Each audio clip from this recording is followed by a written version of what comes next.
Hey everyone, I'm Klonoa64 here, and today we are back for some more Klonoa 2, Lunatea's Veil, on Steam.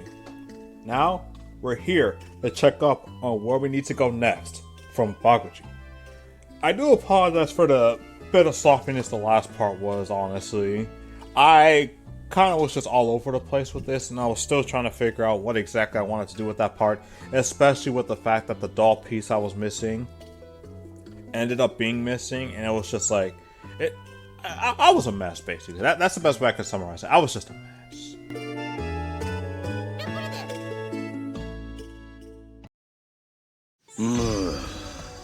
Leoria. Abru down lengda fi ribon de pululadu.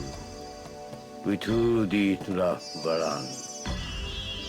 Fiel platoon, las comes. Valerido. Milolo berio. Ab mia miala. Badu dixon load. Fear. Fidilup. Pigab. Aruz. Leo fioladu. Agu, mugyang, waku, ang pao.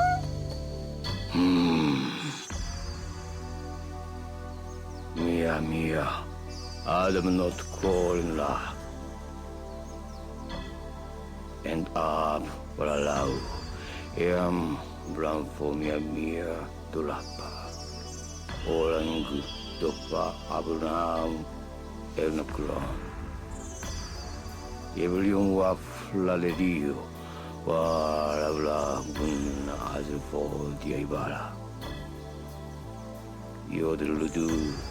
Wala para vidu. Kutupa, enab. And leave client.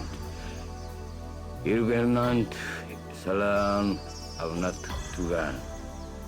Wagu mo, ang wow guru, mugyawang. El niara inuseva, lutuan.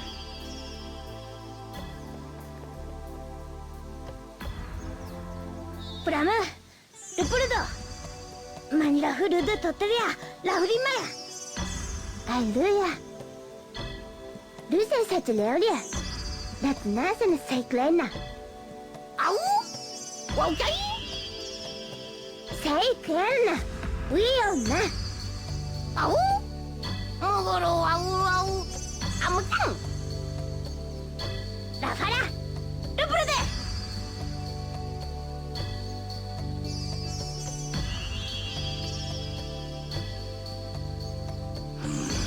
Lahat milyon.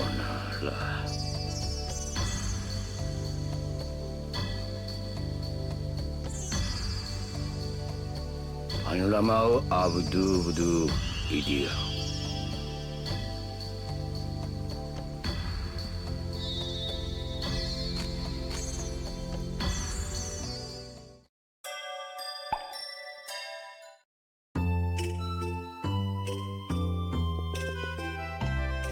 And with that, let's go ahead and find the Ark. Or we're going to board it? I'm not sure what's going on here.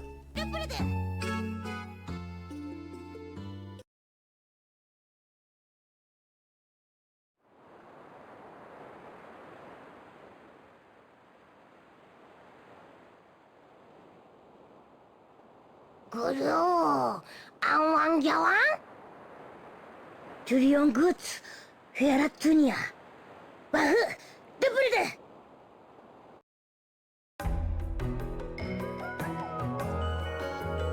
Oh yeah, this is gonna be a pretty long level here. So what we're gonna be doing is that we're gonna be activating 3 engines, I think, in order to activate the Ark. 3 engines. This by itself is not the issue, however. The main issue is the fact that throughout the whole process, there are now more puzzles to be solved here. Which, of course, that also wasn't much of a problem, but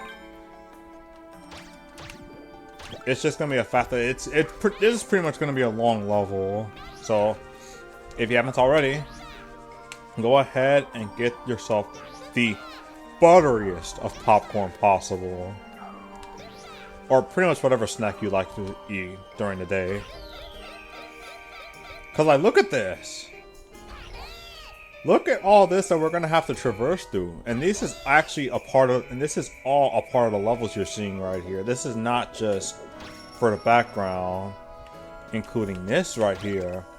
So with this, you have to actually touch another enemy for it to glow, essentially.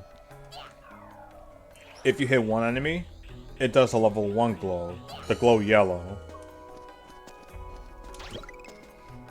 Anyone who's played this already knows that this is also another element of the GBA games.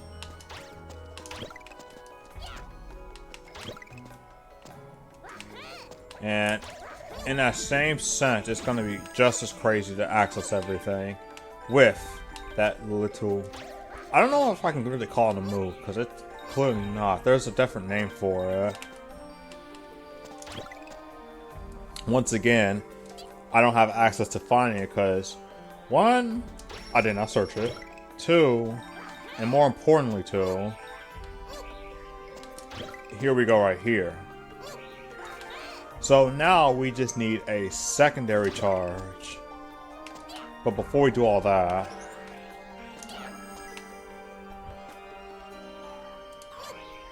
the charge blue, of course. Charge 1.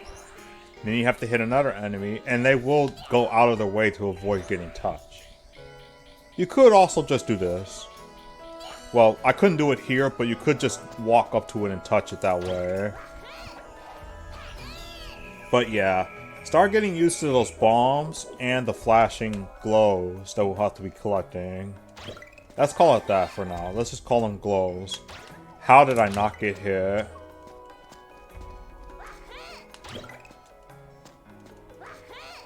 And now we have the level 3 charge. Charge red. For this, you notice how there's a bit of a delay every time I move over from one section to another for the next charge. It's a part of this. It's a part of the puzzle. Like, let's just keep it simple here. It's just part of the puzzle. Same with this. We'll have to get to this in a bit. And this is probably my least favorite, which is one of my least favorite aspects of games today. Not just games today, but games in general. Freaking backtracking. You're gonna have to start moving forward and back and everything just to start moving forward again. And just in case you haven't seen the stream of when I played this before, there's 2 versions. There's actually another version of this level we have to go back into, which means we will have to keep traveling forward and back again. Just a lot to move forward with this. I'm not going to explain on what part of the story it is. That's all on you. Now, remember that delay I was mentioning earlier? Check it out.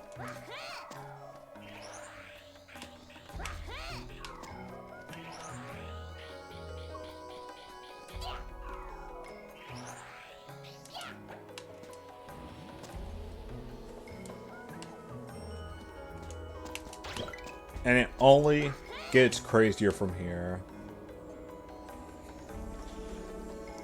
I will say this though. For how long this level is, it's certainly beautiful and how wide open it is, so to speak. When I say open, I want to make it clear that I'm referring to open as in just like what areas you need to go here and there, not necessarily open world. Because that's something I'm actually not sure how this became like a big trend. Like, I do know that there was a resurgence of open world games, most evidently through freaking Ukulele, which I still love that game to this day. It's just holy frick, man. All the open world titles I've seen that aren't super stellar in what it wants to do, and I have seen a couple. I think the biggest offender for me has to be Dynasty Warriors 9. No, seriously. How how did that game come to be? Like, how did that happen? Like, seriously, what happened to that game? I'm still stuck. I need answers, and there's the next key we need to go to. But I need answers on that. What the heck happened with Dynasty Warriors 9? Like, obviously they wanted to do something with the big open world approach, but it's just like, it's the way they did it. It feels so off. Like, you know what would be funny? I feel like if the main issues with the game being like the frame rate and everything, and I know I'm saying this about a Dynasty Warriors game, but it's just that for Dynasty Warriors 9 specifically, it's a problem. If it weren't for all the issues with that, I feel like some of the issues would be mitigated if it were on the next gen systems, like PS5 and its Xbox Series X. But the thing is, I can't say that because it's also on PC, and it doesn't look too well on there either. Like, the frame rate can be more controlled on that version, but it's more of the same issues. Now, oh frick. I'm pretty sure there's a ×2 fairy here, so let's just pass these up real quick. Get this set up. I don't even want to set this up. Ah, I'm dumb! Oh my god. But yeah, there were issues with like characters just like frame is just dipping to insanely low levels, even for Dynasty Warrior standards. Freaking the characters and the stories just look this. No, the characters themselves, the story and everything is so like. And the thing is, like, Dynasty Warriors games were never known for having like super stellar voice acting and all that. I didn't get it. It's just the fact that for how exceptionally bad it is here, like, it's almost PS2 levels of hilariously bad. And I can't even say that because this game's a PS2 game. Well, PS2 game on Steam, but that's besides the point. I don't think I got it again. Come on, come on, come on, come on. Ah! Alright, let's just do this again. I think I'll try to hit this one just physically myself and then just go for the roll.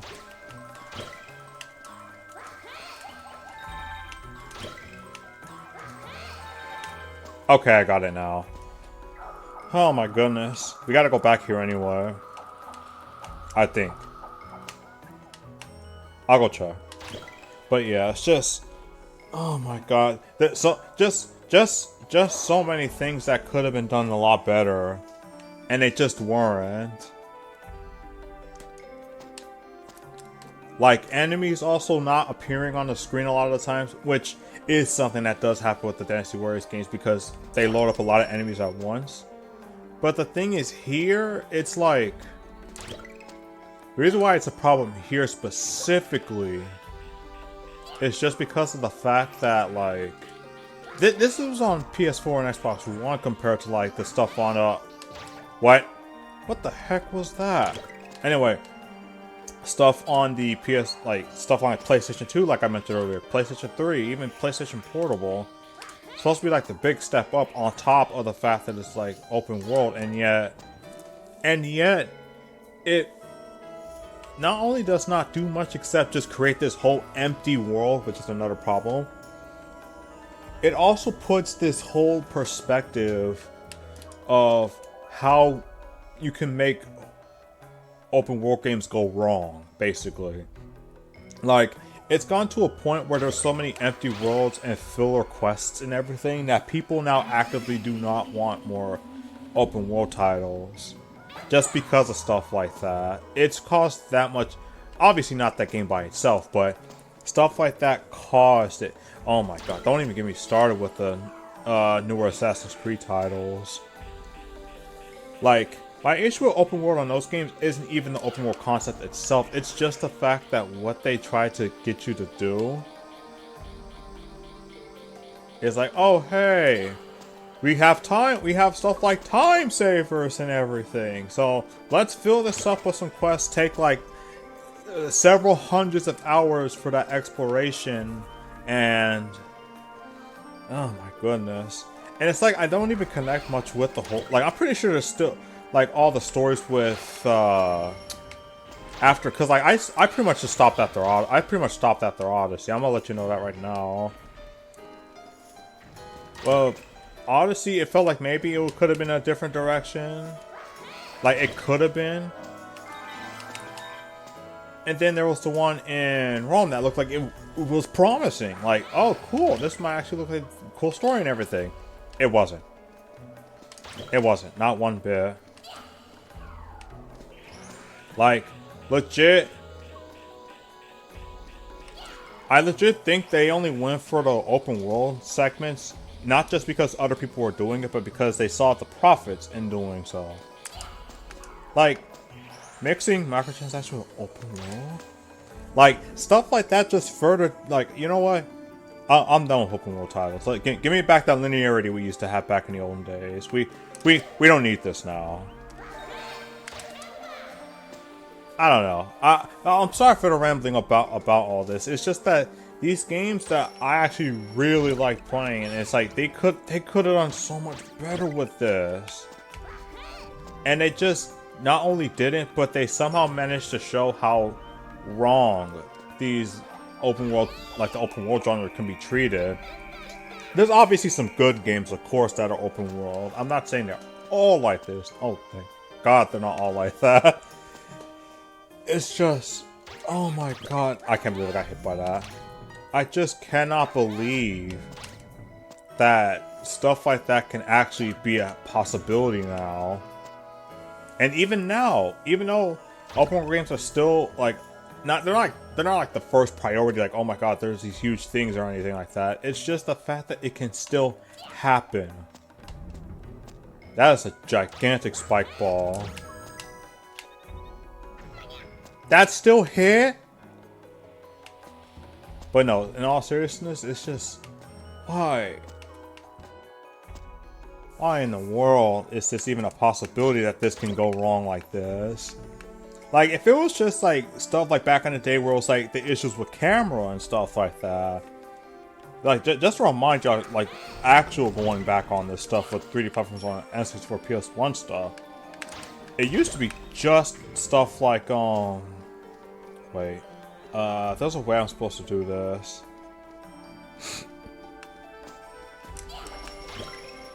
There's a way I'm supposed to do this. I'm trying to think. Okay, you're supposed to hit this, and then... Frick!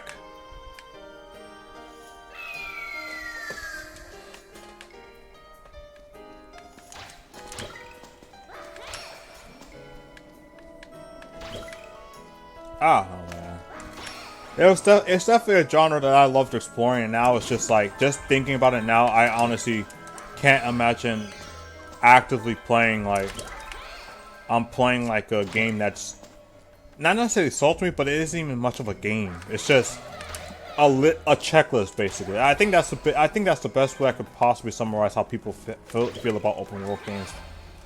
When like the world itself is empty, there's not much else to do. It's just quote-unquote exploration to checklist option item 1, 2, 3, 4 here, and then 5, 6, 7 in another section. Just doing a task with the exploration being promised rather than it being a part of the game. And it's usually repetitive as heck too, so it's like either super basic or repetitive as all heck. So it's just like you're not actually getting involved with any of this stuff. It's just here because you're here. You're the one here doing this. My friendly, lovely player that is the main character and all that. And I completely missed that. You can't actually reach this without having to go all the way back. I'm just trying to get it, time it right.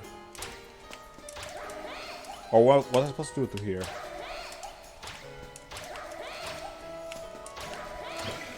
There we go. And this time, I made sure to get them all. But yeah, that's my whole thing about open world with it now. It's just like the cool promises and premises of the whole entire thing is now just squandered and now just turned into something that most people actively do not want to see from their games now. And it's just so goddamn unfortunate because I really like the ability to have like, you know what? It's not much of a open world game, the Twin Sanity, but it's still something I would honestly argue would be a good example of how to do this. Because with that game, it's still linear as all heck, but at least with that game, I had an idea of what they wanted to do in terms of like looking around and getting extra stuff, which in the game's final state would just be like getting the gems for the 100% and stuff like that. And at least in the concept of what they had, because trust me, there are literal mountains of the game's concept of what it wanted to be. It at least showed the potential on what it could have been. Ah, frick, I screwed it up. So, on this part, by the way, can I touch it? Maybe just barely? No. So what you need to do here is that with that delay I mentioned earlier, now you need to get all the way around. And now we can just hit this. Just like that.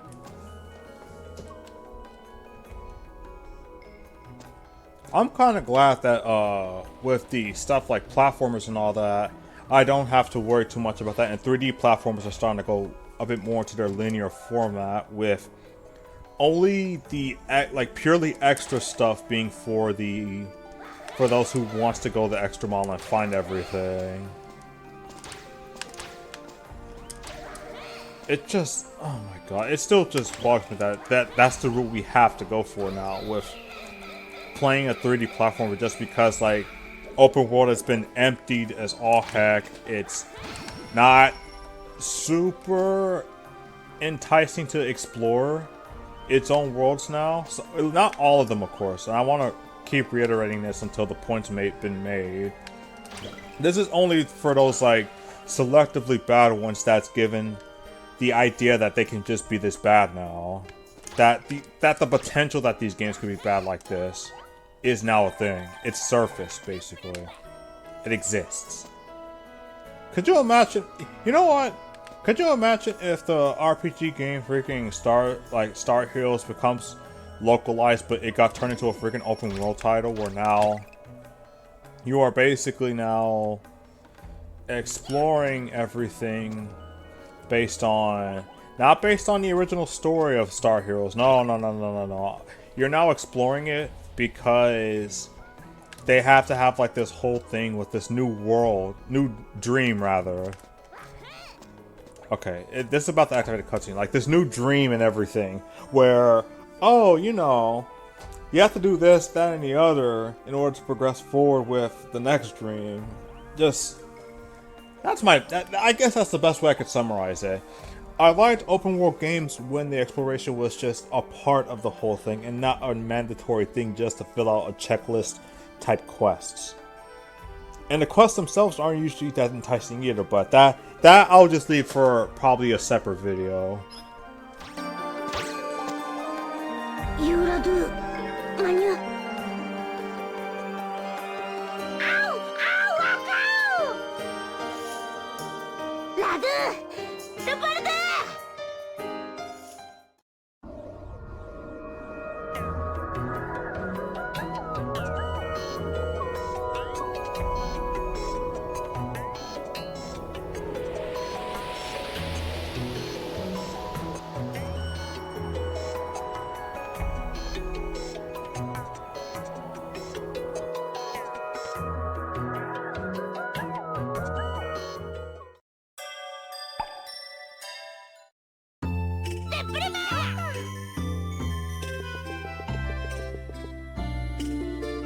I do think I went on a complete different tangent on this, because I was talking about this whole world, about, well, not this whole world, but this level here we were just on earlier with the Ark, and then I went on a completely different tangent and ran on the open world games and stuff like that.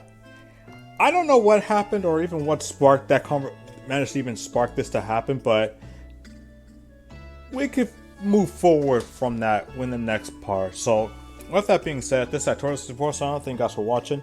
Stay safe, stay healthy, stay insane, stay natural fueled, stay tuned just every alive, and of course, stay dreaming. But most especially, stay warm.